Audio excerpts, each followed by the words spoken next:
brother passed away and left a ranch in my name. When my family, who had abandoned me 8 years ago, found out, they knocked on my door. "Hi, father-in-law. We came to live in the master suite. You can keep the barn," my daughter-in-law said. At that moment, I stood my ground and said 3 words. That froze them. "I'm glad to have you here." Follow my story until the end and comment the city you're watching from so I can see how far my story has reached. The phone rang at 7:43 in the morning on a Tuesday, cutting through the silence of my cramped studio apartment like a blade.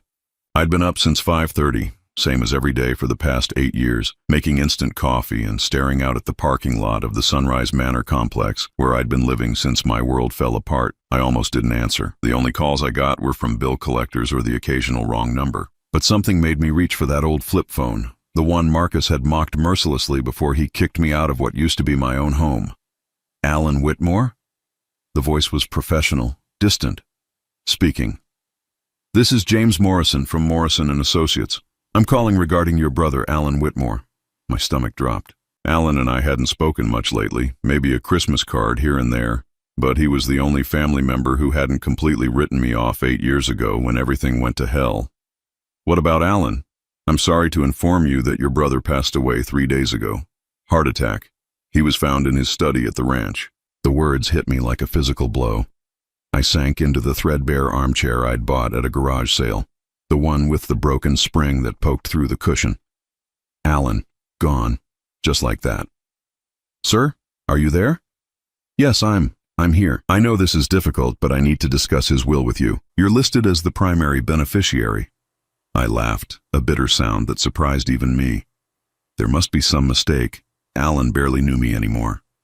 "No mistake, sir. You've inherited the entire ranch property, 230 acres, the main house and all buildings. I'll need you to come to my office to sign the paperwork." After I hung up, I sat there for what felt like hours, staring at the water stain on the ceiling that had been growing bigger each month. Alan's ranch. I remembered visiting there as kids, running through those endless fields while our parents argued in the kitchen. Back when family meant something different. 8 years ago, I thought family meant everything. I thought when you hit bottom, the people who shared your blood would catch you. I was 52, had worked for the same construction company for 23 years, and then the recession hit. Layoffs came fast and brutal. One day I had a job, a house, respect. The next day, I was standing in my son Marcus's living room, hat in hand, asking if I could stay in their guest room until I got back on my feet. "Dad, this is really awkward," Marcus had said, not even looking at me. He was 31 then, married to Sandra for 5 years, with 2 kids I thought I'd help raise. I'd been so proud of him, my successful son with his fancy house in the suburbs, and his wife who always dressed like she was going to a business meeting. Sandra appeared in the doorway, arms crossed, her expression already decided. "Alan, we've talked about this. We have our own family to think about. The kids' college funds, our mortgage. We can't take on additional responsibilities right now." Additional responsibilities. That's what I'd become to my own son. "It would just be temporary," I'd said, hating how my voice sounded small, defeated. "Just until I find something." Marcus finally looked at me then, and what I saw in his eyes was worse than anger. It was embarrassment. "Dad, you're 62. 52. You're 52, and you've got nothing saved, no backup plan. How is that our problem?" Sandra stepped forward, her voice taking on that tone she used when explaining things to slow children. "We've worked very hard to build our life here. We can't risk our family's stability because you didn't plan properly." I wanted to remind them about all the times I'd helped them, the down payment I'd given them for their house, $20,000 from my retirement fund, the weeks I'd spent babysitting when the kids were small so Sandra could go back to work.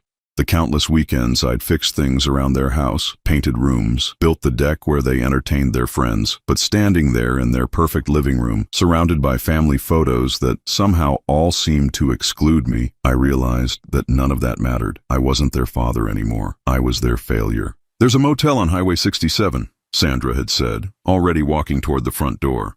"Clean rooms, reasonable weekly rates." That was 8 years ago. I never saw the inside of their house again. Now, sitting in my studio apartment with the lawyer's words echoing in my head, I tried to process what this inheritance meant. Alan's ranch was worth more than I'd made in the last 8 years combined. It was a place where I could finally stop running, stop scrambling, stop feeling like I was one missed payment away from sleeping in my car. But even as hope tried to take root in my chest, I couldn't shake the feeling that this was too good to be true. In my experience, when life handed you something valuable, it usually came with a price you hadn't counted on. I was about to find out exactly what that price would be. It took me 3 weeks to work up the courage to drive out to Alan's ranch. 3 weeks of paperwork, lawyers, and sleepless nights wondering if I was making the right choice. The place was beautiful in a way that made my chest ache. Rolling hills stretching to the horizon, a sturdy 2-story farmhouse with a wraparound porch, and outbuildings that spoke of a life well lived. I'd been staying in the main house for exactly 4 days when the sound of car engines broke the morning silence. I looked out the kitchen window and felt my stomach drop. A silver SUV and a red pickup truck were pulling into the gravel driveway, kicking up dust clouds in their wake. Marcus stepped out of the SUV first, wearing pressed khakis and a polo shirt like he was heading to a country club. Then Sandra emerged from the passenger side, her blonde hair perfectly styled despite the 2-hour drive from the city. Behind them, their kids, Emma, now 16, and Tyler, 14, climbed out looking bored and slightly hostile. My hands shook as I set down my coffee cup. 8 years. 8 years of silence, and now they were here. I opened the front door before they could knock, standing on the porch like a sentry. Marcus had the decency to look uncomfortable, but Sandra's smile was bright and predatory. "Dad," Marcus said, his voice carrying that forced enthusiasm people use when they're trying to convince themselves they're doing the right thing. "You look good. Really good." I didn't respond. Sandra stepped forward, her heels clicking on the wooden porch steps. She was carrying a large purse and had the look of someone who'd already decided how this conversation would go. "Alan, we were so sorry to hear about Alan," she said, her voice dripping with sympathy she'd never felt. "We would have come to the funeral, but we didn't know until afterward." That was a lie. Alan's obituary had been in the paper, and I knew Sandra read the obituaries religiously, always looking for networking opportunities or gossip. "What do you want?" I asked. Marcus shifted uncomfortably. "Dad, that's not. We came because we're family. We should have been here for you during this difficult time. Where were you 8 years ago when I needed family?" Sandra's smile tightened almost imperceptibly. "Alan, I know there were some misunderstandings in the past, but that's behind us now. We're here to help." I looked at Emma and Tyler, my grandchildren who'd grown into strangers. Emma was on her phone, typing rapidly, while Tyler kicked at the gravel with his expensive sneakers. They didn't remember me.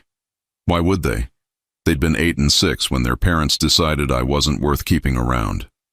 "Help with what?" I asked. Sandra gestured broadly at the ranch. "This is a lot for one person to manage. And honestly, Alan, at your age, living out here alone, it's not safe. What if something happens to you?" Marcus jumped in, eager to support his wife's argument. "She's right, Dad. This place is huge.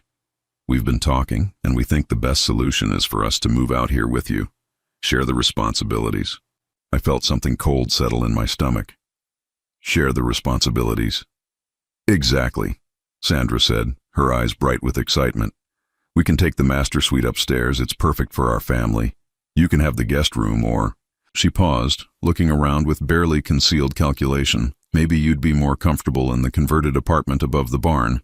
It's got its own entrance, very private. The barn. They wanted to stick me in the barn like an unwanted animal."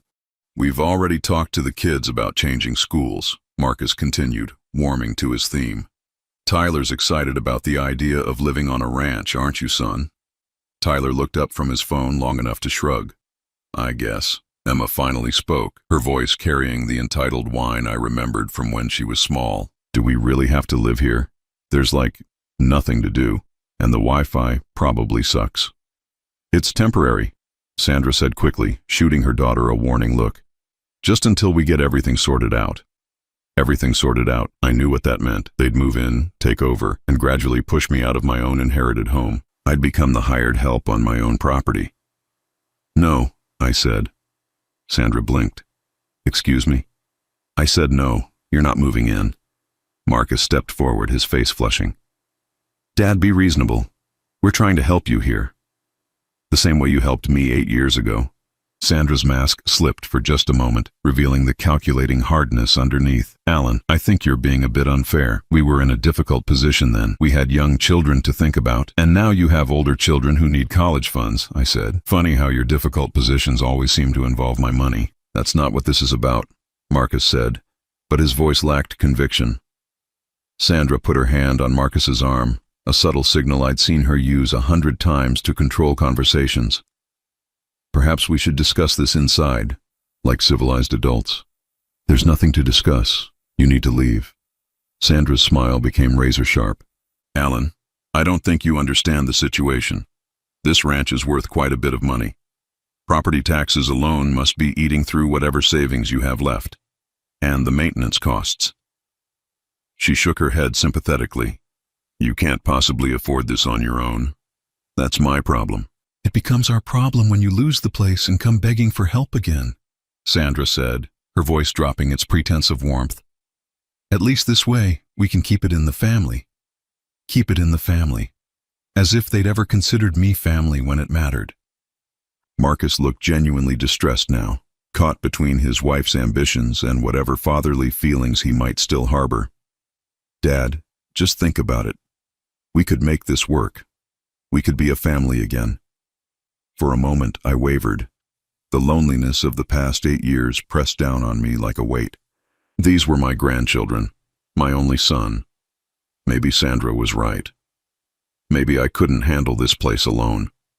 Then I looked at Sandra's face and saw the triumph there, the certainty that she'd already won.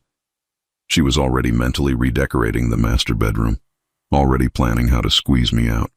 Get off my property, I said quietly. Sandra's eyes flashed. You'll regret this, Alan, when you're sitting alone in this big empty house, wondering why your family doesn't visit. Remember that you chose this. They piled back into their vehicles, but as Marcus's SUV reached the end of the driveway, it stopped. I watched him get out and walk back toward the house.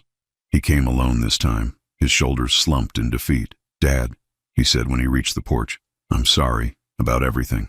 About 8 years ago, about today. Sandra gets ideas in her head and sometimes I just go along with them.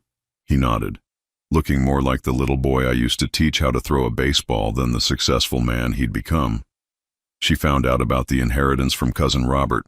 She's been planning this for weeks. Of course she had. Sandra had probably started planning the moment she heard Alan had died. I can't keep doing this, Marcus. I can't keep pretending that what happened didn't matter.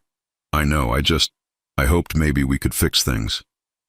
Some things stay broken, son. He stood there for a long moment, looking like he wanted to say something else. Finally, he just nodded and walked back to his car. As I watched them drive away, I felt something I hadn't experienced in 8 years, the satisfaction of standing my ground. But I also knew this wasn't over. Sandra wasn't the type to give up after one rejection, especially when this much money was involved. I was right to be worried. The first letter was tucked inside Alan's desk drawer, sealed in an envelope with my name written in his familiar handwriting. I'd been going through his papers for a week, trying to understand the ranch's finances and operations, when I found it wedged behind a stack of insurance documents. Alan, it began, if you're reading this, then I'm gone and you've inherited more than just property. You've inherited a responsibility I couldn't fulfill myself, protecting you from the vultures who only circle when they smell something worth taking. My hands trembled as I continued reading. Alan had known. Somehow he'd known exactly what would happen when Marcus and Sandra found out about the inheritance. I've watched from a distance for 8 years, brother. I know what they did to you, and I know they'll try to do it again. That's why I've taken certain precautions.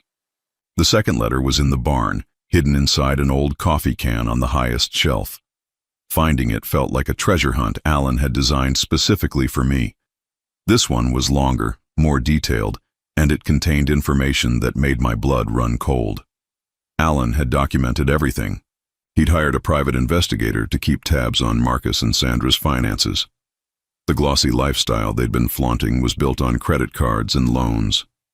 Their house was mortgaged to the hilt. Marcus's business was failing, and Sandra had been maxing out credit cards to maintain their appearances. They're drowning, Alan, and they see you as their life preserver. Don't let them pull you under with them. But it was the third letter, hidden in a safety deposit box whose key Alan had left with his lawyer, that revealed the true scope of his planning. Inside was a will amendment that hadn't been filed with the court, a codicil that detailed specific conditions for the inheritance. I sat in the lawyer's office reading the document with growing amazement. Alan had anticipated every move Sandra might make. "Mr. Whitmore," the lawyer said, "your brother was very specific about these conditions. The ranch property cannot be subdivided or sold for a period of 5 years. During that time, you must reside in the main house alone. No family members may establish residence on the property without violating the terms of the inheritance. What happens if I violate the terms? The property reverts to the state as a nature preserve. Your family gets nothing."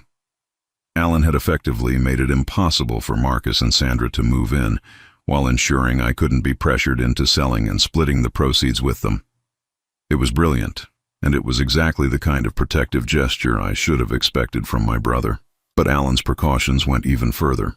He'd established a trust fund that would cover the ranch's operating expenses, property taxes, and maintenance for the next 10 years.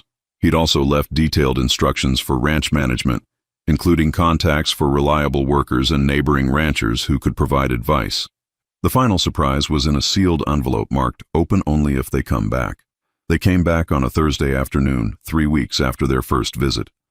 This time, Sandra arrived with reinforcements, her parents, Howard and Patricia Kellerman, along with Marcus's sister Beth, whom I hadn't seen since her wedding 15 years ago. I watched from the kitchen window as they arranged themselves in formation.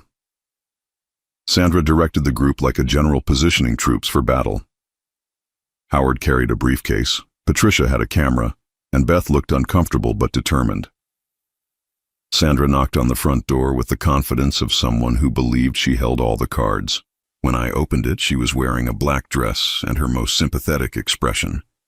"Alan, we need to talk, as a family. My family is dead and buried next to Alan in Greenwood Cemetery." Howard stepped forward, puffing out his chest. "Now see here, young man. That's no way to talk to your daughter-in-law." I almost laughed. At 60 years old, I hadn't been called young man in decades. Sandra isn't my daughter-in-law. She made that clear 8 years ago. Patricia began taking pictures of the ranch house, the outbuildings, and even me standing on the porch.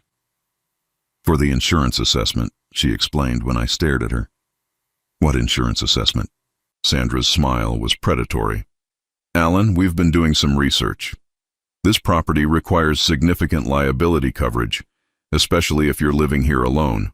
One accident, one fall, one incident, and you could lose everything to a lawsuit." Beth finally spoke, her voice tentative. "Dad, maybe we should discuss this privately." "There's nothing to discuss privately," I said. "This is my property, and I want all of you off it." Howard opened his briefcase and pulled out a thick folder. "We've consulted with several attorneys, Alan.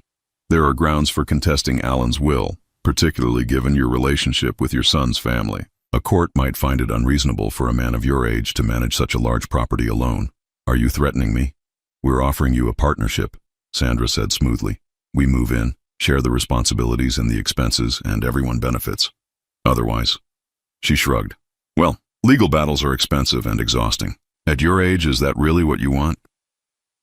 I looked at Marcus, who'd remained silent throughout this entire performance. His face was flushed with embarrassment, but he wasn't stopping his wife. He was just letting it happen, the same way he'd let it happen 8 years ago. That's when I remembered Alan's final envelope. "Excuse me," I said. "I need to get something." I left them standing on the porch and went to Alan's study, where I'd hidden the envelope in the same coffee can where I'd found the second letter. My hands were steady as I broke the seal and read Alan's final message.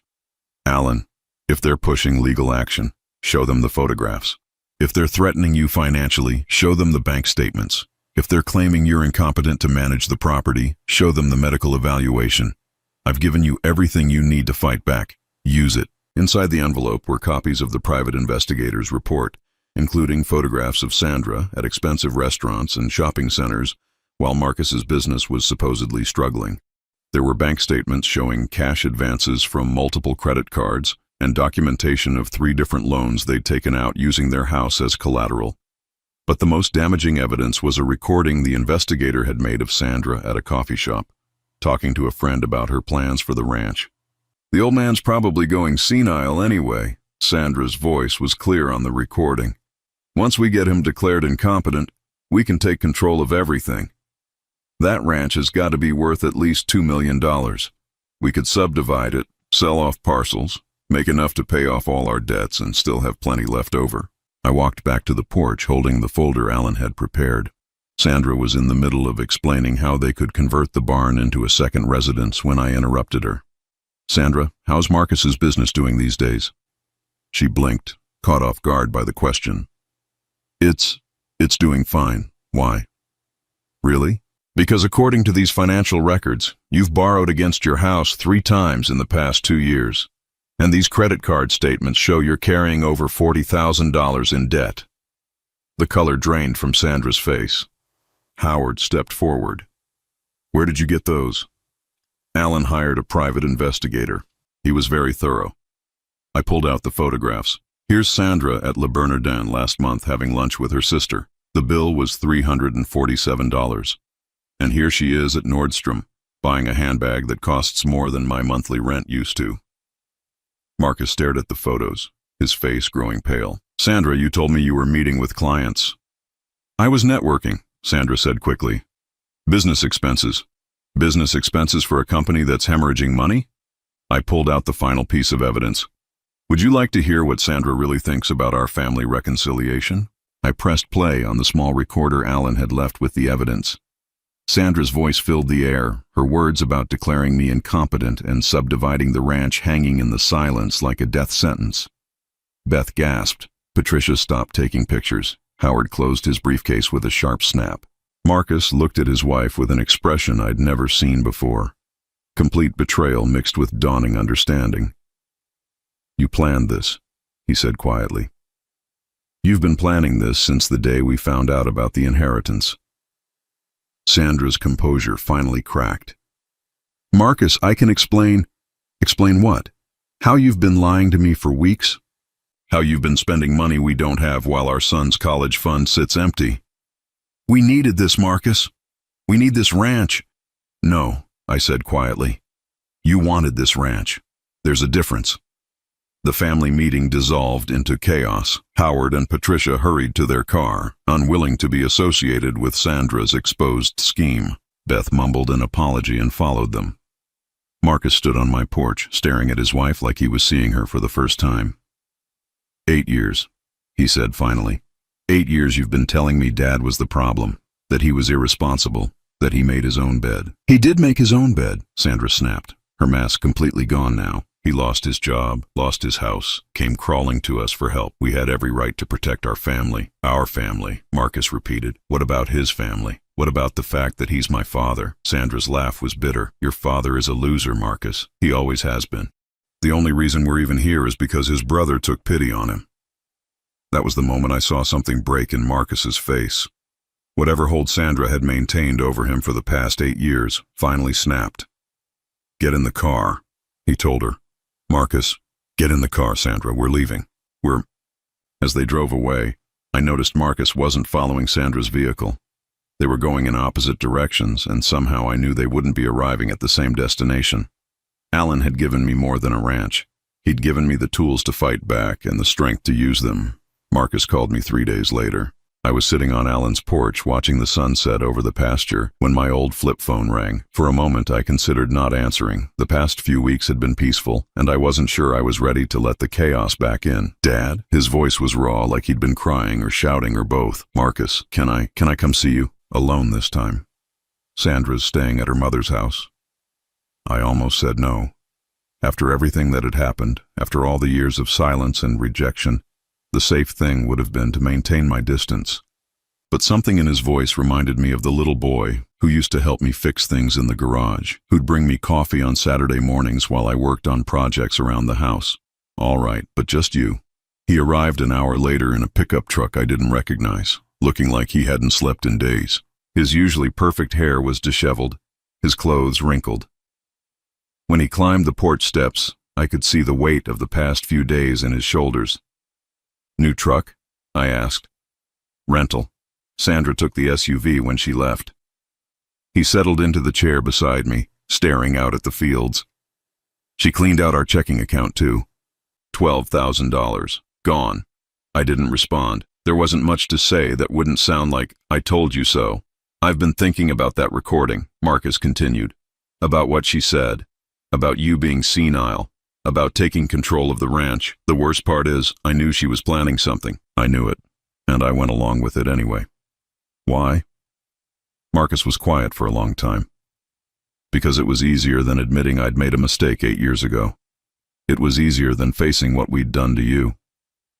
The cicadas were starting their evening chorus, filling the silence between us. I remembered summer evenings like this when Marcus was young, before Sandra, before everything got complicated. We used to sit on the porch of our old house and talk about everything and nothing. "She's been controlling everything for years, Dad. What I wear, where we go, who we associate with. She convinced me that cutting you off was protecting our family, that you were a bad influence on the kids. And you believed her. I wanted to believe her. Because if she was right, then I wasn't the son who abandoned his father when he needed help most." I looked at Marcus, really looked at him, and saw how much the past 8 years had aged him. There were lines around his eyes that hadn't been there before, a tiredness that went deeper than physical exhaustion. "What do you want from me, Marcus?" "I don't know." His voice broke slightly. "Forgiveness, maybe? A chance to fix this? Some things can't be fixed." "I know, but maybe we could start over, build something new." I thought about Alan's letters, about the conditions of the inheritance, about the years of loneliness and struggle. But I also thought about the grandchildren I'd missed watching grow up, about the son I'd loved despite everything. "Sandra won't let that happen," I said finally. "Sandra's gone. She filed for divorce yesterday.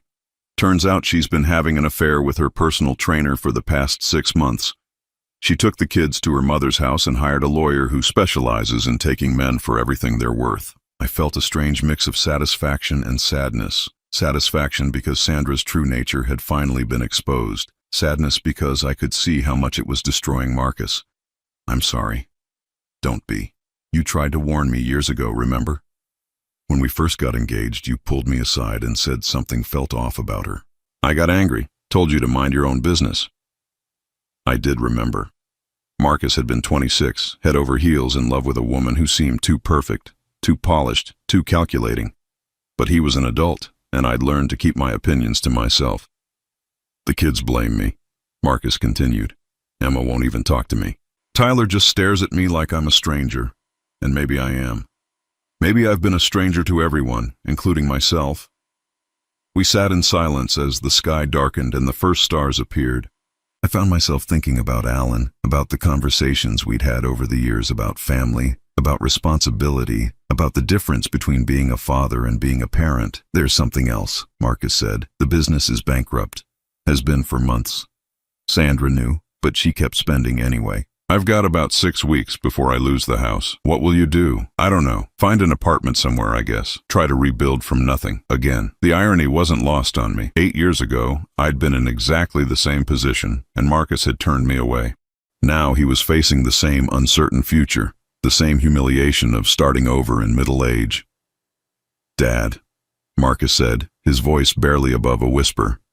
"I know I don't have the right to ask this, and I know you probably hate me, but is there any chance?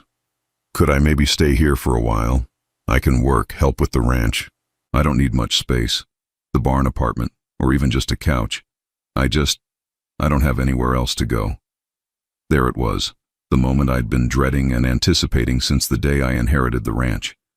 My son, finally understanding what it felt like to have nowhere to turn, asking for the same help I'd once asked of him. The old Alan, the one who'd been beaten down by years of rejection and loneliness, wanted to say yes immediately, wanted to grab onto this chance for reconciliation, even if it meant risking everything Alan had worked to protect. But the new Alan, the one who'd learned to value his own worth, knew it wasn't that simple. "Marcus, I need you to understand something. This ranch, this inheritance, it's not just property. It's my future, my security, my peace of mind. Alan left it to me with specific conditions, and one of those conditions is that I live here alone." Marcus nodded, his face falling. "I understand. I'm not finished." Those conditions exist for 5 years. After that, I can make my own decisions about the property. But right now, if I let you stay here, I risk losing everything. I wouldn't ask you to do that, wouldn't you? What happens in 6 weeks when you lose the house? What happens when Sandra's lawyer comes after you for alimony and child support? What happens when you're desperate and the only asset your family has access to is this ranch? Marcus flinched as if I'd hit him. You think I'd try to take it from you? I think you're in a desperate situation, and desperate people make desperate choices. 8 years ago, you chose your wife's security over your father's well-being. What makes you think you won't make a similar choice again? Because I've learned from my mistakes. Have you? Or are you just facing consequences you can't avoid anymore? The question hung in the air between us. Marcus stared out at the darkening landscape, his hands clenched in his lap. You're right, he said finally. You're absolutely right. I chose Sandra over you, over what was right, because it was easier. Because she made me feel like I was protecting my family instead of abandoning it. And now I know the difference. Now I know what it feels like to be on the receiving end of that choice. I studied my son's face in the dim light from the porch fixture. He looked broken, genuinely remorseful. But I'd seen genuine remorse before. I'd felt it myself after I lost my job, after I lost my house, after I realized how completely I'd failed to prepare for disaster. Marcus, I want to help you. Despite everything, you're still my son. But I can't risk the ranch. It's all I have left. I know, I understand. But there might be another way. Marcus looked up, hope flickering in his eyes. There's a cabin about 20 miles from here, on the other side of town. It belongs to a rancher named Bill Henderson. His son moved to California last year and the place has been sitting empty. Bill mentioned he's looking for someone to house sit, maybe do some maintenance work in exchange for rent. You'd call him, put in a word for me. I'd consider it. But Marcus, this isn't charity. This isn't me rescuing you because you're family. This is me giving you information about a legitimate opportunity. What you do with it is up to you. Marcus nodded, understanding the distinction. What would I need to do? Prove that you've changed. Not with words, but with actions. Get a job, any job. Start paying down your debts. Show me that you're capable of taking responsibility for your own life instead of looking for someone else to fix your problems. And if I do that, then maybe in 5 years when the inheritance conditions expire, we can talk about what kind of relationship we want to have. But Marcus, I need you to understand, this isn't a guarantee. This isn't a promise that everything will go back to the way it was before. Too much has happened for that. I understand. Do you? Because in 5 years, you'll still be the son who abandoned his father. I'll still be the father who watched his family choose money over loyalty. We can build something new, but we can't rebuild what was broken. Marcus was quiet for a long time, processing what I'd said. Finally, he stood up, straightening his shoulders in a gesture that reminded me of the determined little boy he'd once been. Can I call you in a few days? Let you know how things go with the cabin? You can call. But Marcus, if you contact me again asking for money, or a place to stay, or anything other than a conversation between two adults trying to figure out if they can be part of each other's lives, this ends, permanently. I understand. As I watched him drive away, I felt something I hadn't experienced in 8 years. Cautious hope mixed with realistic expectations. Maybe Marcus had learned something from hitting bottom. Maybe Sandra's betrayal had finally shown him the price of choosing security over integrity. Or maybe he was just desperate enough to say anything he thought I wanted to hear. Time would tell which version of my son was real. Marcus got the job at Henderson's place. He called me a week later to let me know, his voice carrying a mix of exhaustion and determination I hadn't heard since he was young. It's not much, he said. Maintenance work, fence repair, feeding cattle. Bill's paying me enough to cover basic expenses and start chipping away at the debt. How are you holding up? It's honest work, hard work. I'd forgotten what that felt like. We talked for 20 minutes, the longest conversation we'd had in 8 years. He told me about the cabin, about learning to cook for himself, about the silence that came with living alone. He didn't ask for anything, didn't hint around for money or favors. It was just a son calling his father, and for the first time in years, I allowed myself to hope. That hope grew over the following months. Marcus called every few weeks, always brief conversations about work, weather, small victories and setbacks.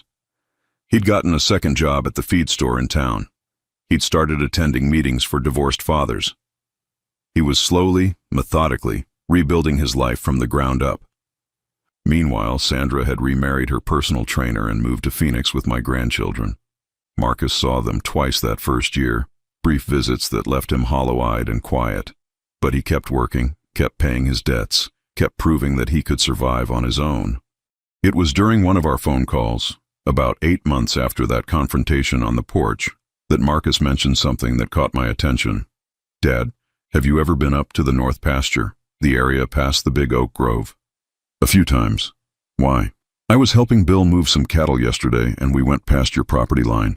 There's a structure up there, looks like an old house. Bill said he thought Alan might have owned more land than just the main ranch." After Marcus hung up, I couldn't shake the feeling that there was something I'd missed. Alan had been meticulous about documenting everything else. Why wouldn't he have mentioned additional property? The next morning, I drove up to the North Pasture, following a barely visible dirt road that wound through the oak grove Marcus had mentioned. The landscape here was different, wilder, with rolling hills covered in native grass and scattered clusters of mesquite trees. And there, nestled in a valley about 2 miles from the main house, was a small stone cottage.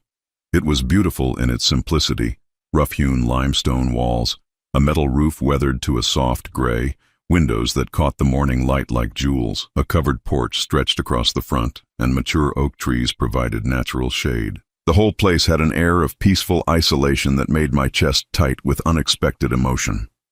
The front door was unlocked. Inside, I found a single large room with a stone fireplace, a small kitchen area, and a sleeping loft accessible by a wooden ladder. The furniture was simple but well made: a leather armchair by the fireplace, a wooden table and chairs, built-in bookshelves lined with volumes on ranching, philosophy, and poetry. On the table was another envelope with my name on it.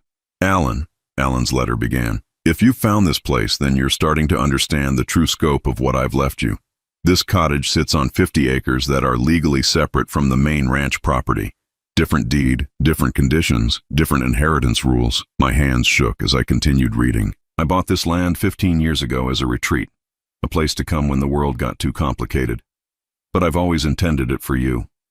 Unlike the main ranch, this property has no restrictions. You can do whatever you want with it. Live here, rent it out, sell it, give it away. It's yours, free and clear." But that wasn't the biggest surprise. Alan had hidden one final revelation in a folder tucked behind the books on philosophy. "I've been watching Marcus struggle this past year," the letter continued.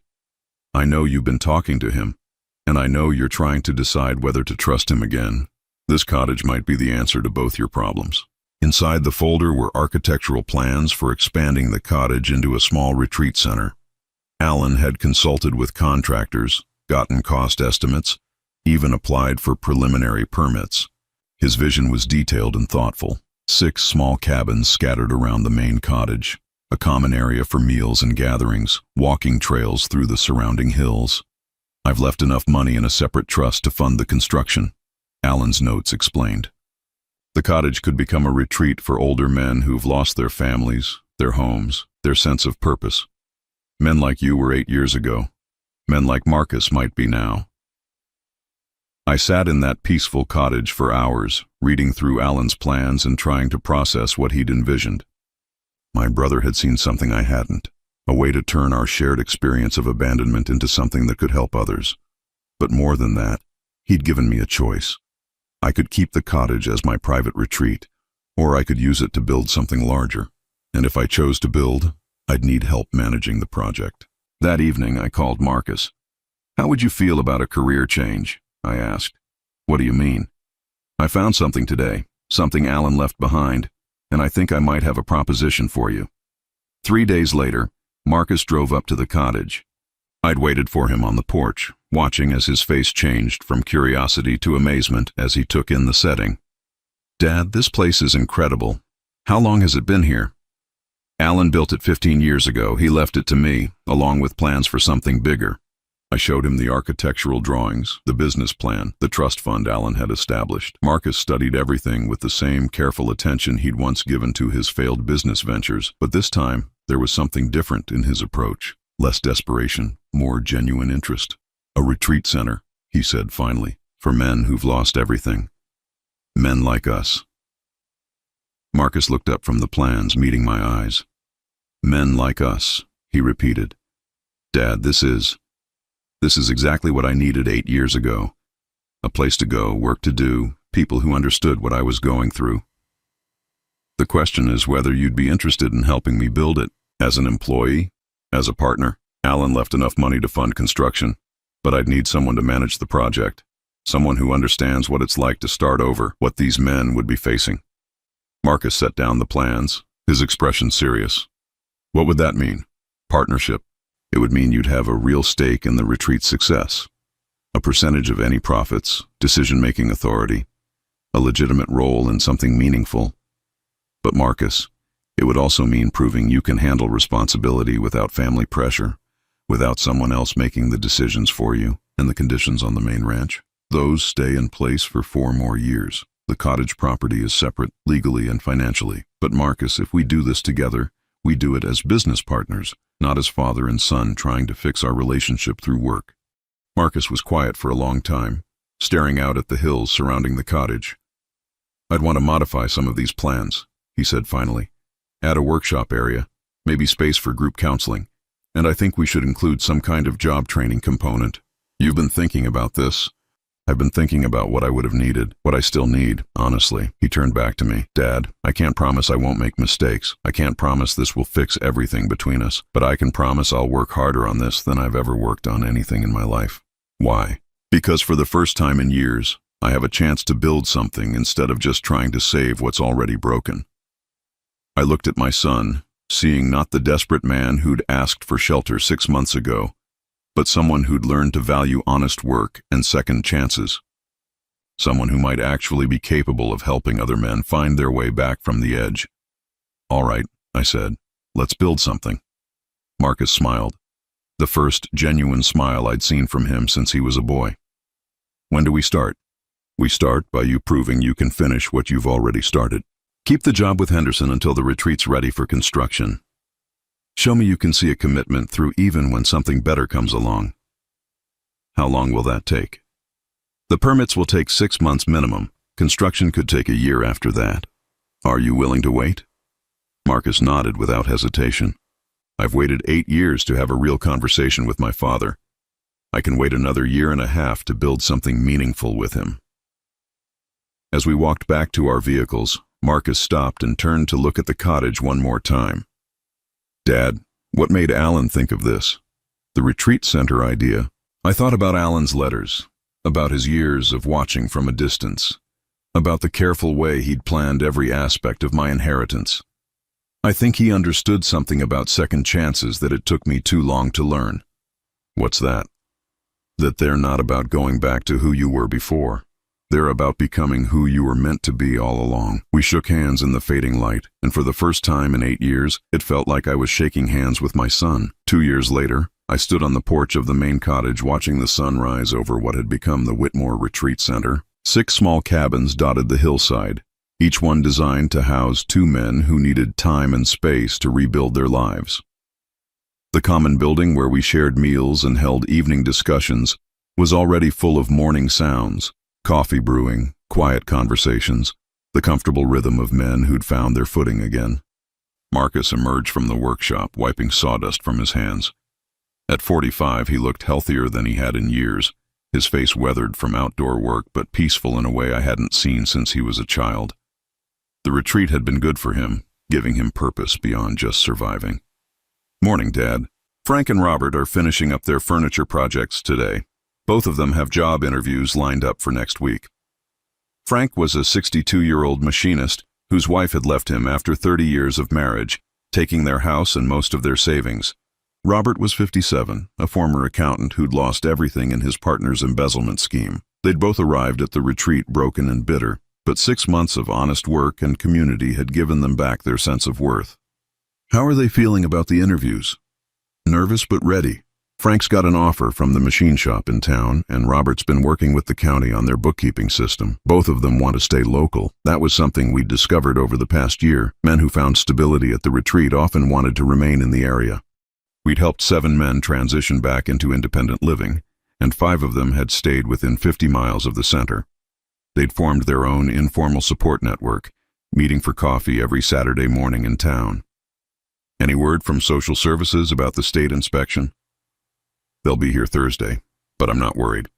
We've exceeded their requirements for housing, counseling, and job placement assistance. The retreat had evolved beyond Alan's original vision. What started as a simple sanctuary had become a comprehensive program for men rebuilding their lives after family dissolution, job loss, or financial disaster. We partnered with local businesses for job training, worked with counselors who specialized in men's mental health issues, and maintained strict but fair guidelines for residents. Men could stay up to 1 year, during which time they were expected to work either at the retreat or in town, participate in group counseling sessions, and develop realistic plans for independent living. We didn't accept men with serious substance abuse problems or violent histories, but for those who qualified, we offered something invaluable: time to heal without the pressure of immediate crisis. Dad, there's something I want to discuss with you. Marcus rarely called me Dad anymore. Most of the time it was Alan or partner, reflecting the professional relationship we'd built. When he used Dad, it usually meant something personal. What's on your mind? Emma's graduating high school in June. She wants to come visit. I felt a familiar tightness in my chest. My granddaughter was 18 now, a young woman I barely knew. Sandra had remarried quickly and moved the children to Phoenix, where Emma had finished growing up without any contact with our side of the family. What changed her mind? Marcus smiled, but it was tinged with sadness. She and Sandra have been fighting a lot. Emma's starting to ask questions about why she never sees her father's family, why Sandra speaks about us the way she does. She's planning to attend college in Texas next fall, and she wants to understand her history before she moves back. What about Tyler? He's still pretty influenced by Sandra and her new husband. But Emma's always been more independent, more willing to think for herself. I thought about the bright, curious 8-year-old Emma had been before Sandra erased me from her life. I wondered what kind of young woman she'd become, whether she'd inherited the best qualities of both her parents or had been shaped too much by Sandra's manipulative worldview. How do you feel about her visiting? Terrified, Marcus admitted. I've been a weekend father for 2 years, trying to rebuild a relationship with kids who barely know me. Emma's been polite but distant.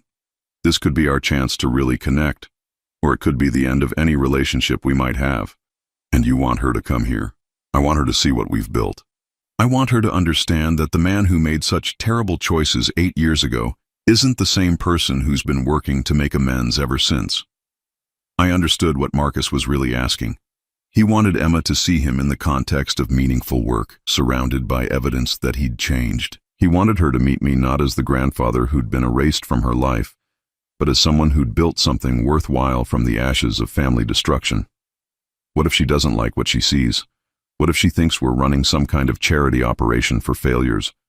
Then at least she'll know the truth instead of whatever version Sandra's been telling her.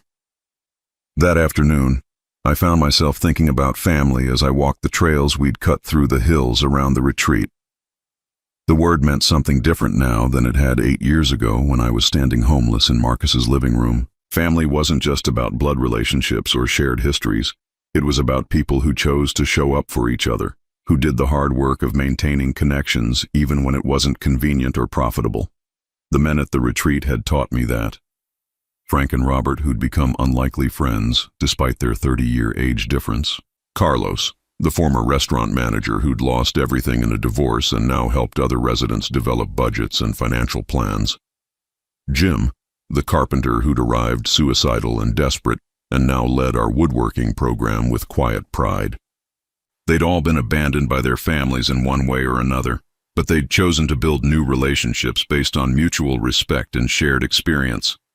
They'd taught me that family could be something you created rather than something you inherited. Emma arrived on a Thursday evening in June, driving a small car her mother had bought her for graduation. She was tall like Marcus, with Sandra's blonde hair, but something in her eyes that reminded me of my own mother. A sharp intelligence combined with careful assessment of everything around her. Marcus introduced us awkwardly, unsure how to navigate the relationship between his daughter and the grandfather she'd been taught to forget.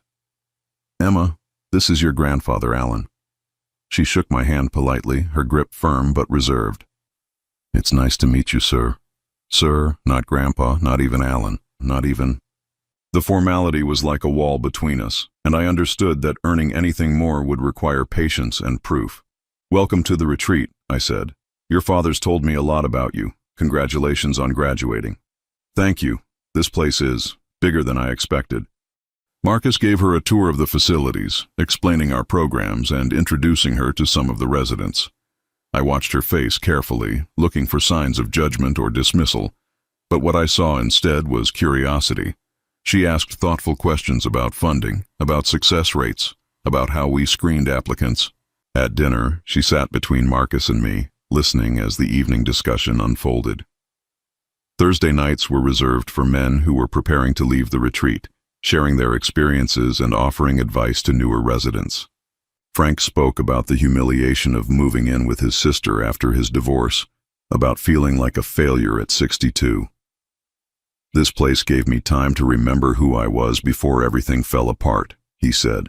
"Not who I was as somebody's husband or father, but who I was as a man." Robert talked about the shame of financial ruin, about losing friends who couldn't handle being around someone who'd fallen so far so fast. "The hardest part wasn't losing the money," he said. "It was losing the respect that came with financial stability. Here, you earn respect through different things: showing up, doing your work, helping other guys when they're struggling." After dinner, Emma helped with cleanup, working quietly alongside men who could have been her grandfather's contemporaries. I noticed how naturally she interacted with them, asking about their projects, remembering names and details from the dinner conversation. Later, as we sat on the cottage porch, she finally spoke about what she'd observed. "Mom always said you and Dad were selfish, that you abandoned your responsibilities to the family." Marcus stiffened, but I motioned for him to let her continue. "But watching tonight, listening to those men, they're not selfish. They're men who got knocked down and are trying to get back up. That's not the same thing as being irresponsible." "What do you think happened 8 years ago?" I asked gently. Emma was quiet for a long time, staring out at the hills. "I think everyone made choices based on fear instead of love, and I think some people found ways to learn from those choices, while others just kept making the same mistakes." Over the next 3 days, Emma threw herself into life at the retreat. She helped in the workshop, joined hiking groups, even participated in one of our evening discussions about rebuilding relationships after major life changes. The residents adopted her like a mascot, proud to show off their projects and progress to someone young enough to be impressed by their resilience. On her last morning, she found me in the garden behind the cottage, harvesting vegetables for the evening meal. "Grandpa," she said, using the word for the first time, "can I ask you something?" My throat tightened at the sound of that word. "Of course." "Do you think Dad and I can have a real relationship? Not just the polite visits and phone calls, but something genuine?" I set down the basket of tomatoes and looked at this young woman who carried pieces of all of us. Marcus's thoughtfulness, Sandra's directness, my mother's sharp intelligence. "I think your father has spent 2 years learning how to be the man he always had the potential to be. Whether you can build a relationship with that man depends on whether you're both willing to start fresh instead of trying to repair something that was broken before you were old enough to understand it. And what about you and me? What about us? I missed having a grandfather. I missed having someone who remembered Dad as a little boy, who could tell me stories about our family history. Mom tried to erase all of that, but I never stopped wondering. I felt something warm and unexpected settle in my chest. I missed having a granddaughter. I missed watching you grow up, being part of your life, seeing who you'd become. Could we try to build something new?" I pulled out my phone and showed her pictures I'd taken around the retreat. Sunrise over the hills, the workshop filled with finished furniture projects, residents celebrating job placements and new apartments. This place taught me that the best relationships aren't about going back to what was. They're about building something that never existed before. Emma smiled, the first completely unguarded expression I'd seen from her. I'd like that. As I watched her drive away that afternoon, I felt something I hadn't experienced since before my world fell apart 8 years ago. Unconditional hope for the future. Not hope based on expecting others to change, but hope based on knowing that people could choose to become better versions of themselves. Marcus joined me on the porch as Emma's car disappeared around the bend. "Think she'll come back?" he asked. "I think she's already planning her next visit." "Dad," Marcus said, using the word thoughtfully, deliberately. "Thank you for giving me the chance to become the father she deserves. You did the work, son. I just gave you the space to do it." That evening, as I made my rounds through the retreat, checking on residents and securing buildings for the night, I thought about Alan's letters, about his vision for what this place could become.